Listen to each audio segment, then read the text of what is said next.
Nous vivons au Québec, là où les écarts de température sont importants. Autant on a chaud en été, autant on a froid en hiver. L'hiver, c'est plaisant pour la motoneige, pour le ski, pour le patinage, mais ça peut aussi être un désagrément important. Quand les redoux arrivent, votre sol peut souffrir de sérieux problèmes et endommager votre drain de fondation. C'est ce qui est arrivé ici aujourd'hui.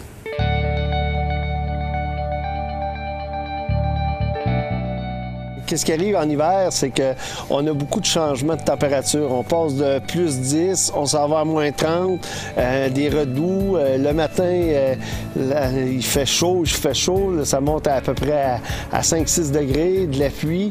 Puis le soir qui arrive, la nuit, autrement dit, ça va à moins 30, puis là, ça gèle, puis là, le sol devient compressé. Quand il arrive un dégel, l'eau se met à couler, et là, on a des infiltrations d'eau qui peuvent même rentrer à l'intérieur, surtout quand il y a une pluie dans la journée, l'eau rentre, puis les drains de margelle ne fonctionnent plus, puis là c'est la catastrophe. Quand l'infiltration arrive l'hiver, le monde, ils ne savent pas quoi faire. Ils s'imaginent qu'il faut attendre au printemps pour faire les travaux, tandis que si on les fait maintenant, on peut les faire en hiver. Ça fait moins de dommages au terrain, fait qu'au printemps, quand il arrive d'autres redoux, il n'y aura pas d'autres problèmes d'infiltration d'eau parce qu'on va déjà avoir remédié au problème en faisant les travaux l'hiver. Ici, on intervient de la même façon pour les travaux qu'on le ferait en plein été, avec les mêmes étapes et même que la situation est plus avantageuse pour les travailleurs parce que le sol est bien congelé.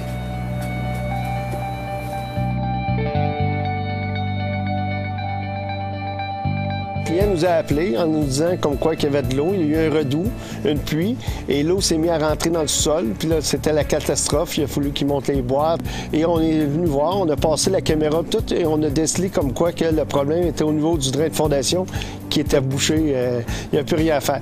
Là, on a suggéré au client de pouvoir faire tout de suite les travaux. C'est qu'est-ce qu'on a fait? On est en train de faire un changement de drain au complet de la fondation. Et quand il va y avoir la prochaine pluie dans une semaine, 2 semaines, ou un redoux au printemps, l'affaire qu'il y a, c'est qu'il n'y aura plus d'infiltration d'eau, puis il va y avoir moins de dommages sur son terrain. On commence à préparer le terrain, on va enlever la neige qu'il faut enlever.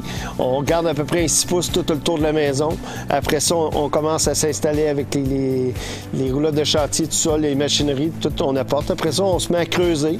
On fait tout le creusage tout le tour de la maison. On fait changer le matériel. On va mettre des membranes, du goudron qu'on fait chauffer préalablement avant. Après ça, on étend ça sur le solage. Après ça, on installe la membrane géotextile, le drain, le caillou 24 pouces de cailloux par 24 pouces de cailloux. On remet la membrane géotextile et par la suite, on remplit avec un nouveau sable. Pour le système de drainage, c'est toujours la même chose, le caillou, le drain, la membrane. Il n'y a rien qui change autant l'été que l'hiver. Par contre, l'hiver, c'est que nos parois sont très solides et on creuse beaucoup moins.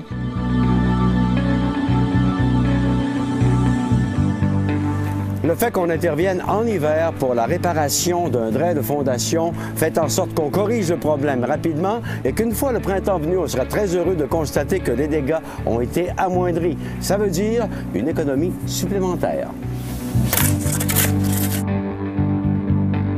Au printemps, à un moment donné, il pleut. On ne peut pas faire les travaux, il faut attendre que le terrain s'assèche. On peut être une période de 10, 15, 20 jours de fonte. Et là, on ne peut pas creuser parce qu'on est dans l'eau. Tandis qu'en hiver, on brise moins les terrains, on a moins de protection à prendre sur le terrain, car on roule sur un sol gelé ou sur de la neige. Tout ce qu'on endommage, à peu près 3 pieds environ du solage tout le tour. Puis au printemps, on a juste à peu près 3 pieds de dommages faits alentour de la maison qu'on peut réparer. Et ça fait une différence d'à peu près de 4 000 $ sur le terrassement qu'on sauve. Au lieu d'en payer 4-5 000, on en paye à peu près 1 000 $. Et au mois de mai, on profite de nos terrains pour tout l'été sans avoir à vivre avec le stress d'avoir des travaux pendant l'été. En conclusion, si un problème d'infiltration d'eau survient chez vous en hiver, faites faire le travail immédiatement par des experts. Vous ferez compléter la finition du terrain au printemps, une solution qui s'avérera pour vous moins coûteuse. Cette chronique est une présentation de Expert Drainage Québec.